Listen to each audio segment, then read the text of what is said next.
Ang hamon ng Alisto kay Miguel mula sa pagiging kapuso teen heartthrob. Sa pinakahuling tala ng Philippine Statistics Authority, 1.4 million na Pilipino ang may kapansanan.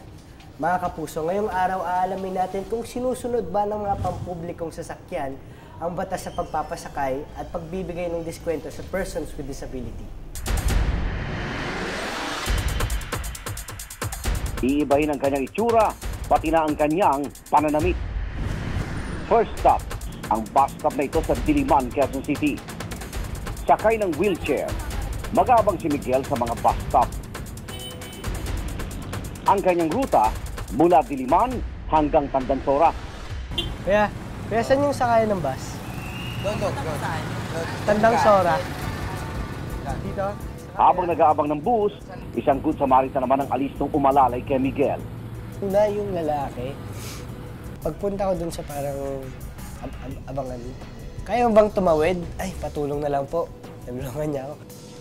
Nakakatuwa. Kasi alam mo, totoo yung pagtulong niya.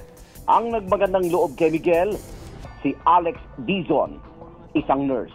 Kasi naawa ko sa kanya, parang naka-wheelchair siya, tapos meron siyang daladalang saklay, tapos siya lang mag-isa.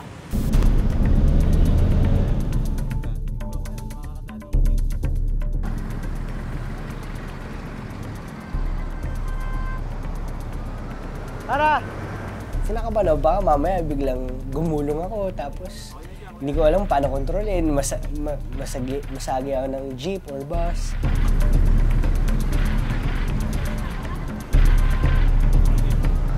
Tara!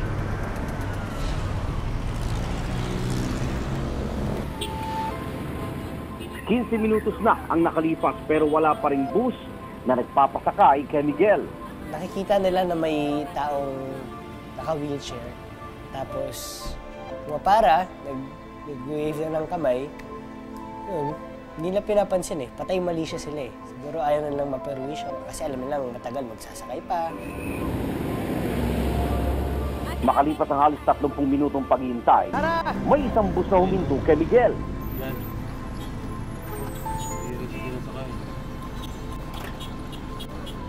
Pero nang pasakay na siya, biglang umalis ang bus.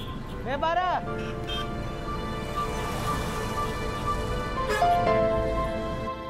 Si Miguel, matyaga uling naghintay ng bus. 6 na bus na ang pinara niya pero wala pa rin nagpapasakay sa kanya.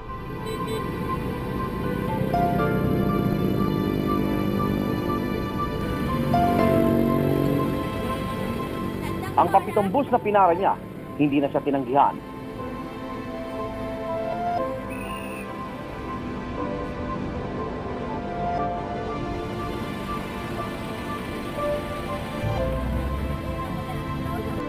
Pinaupo rin siya sa designated seat para sa mga PWD sa unahan ng bus.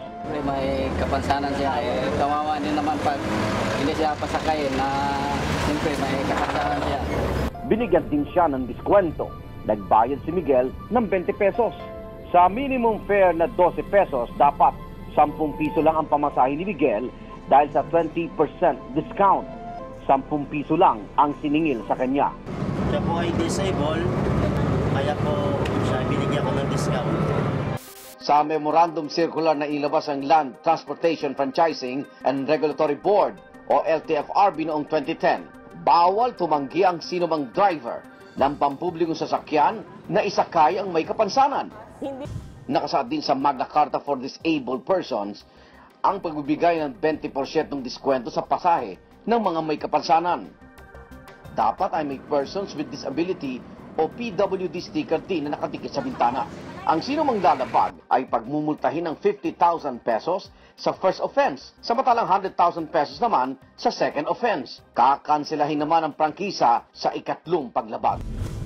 Kapag nakaranas kayo ng diskriminasyon sa public transport, maaari kayong magsampa ng reklamo sa tanggapan ng LTFRB sa mga numero 459-2129 at 0921-448-7777.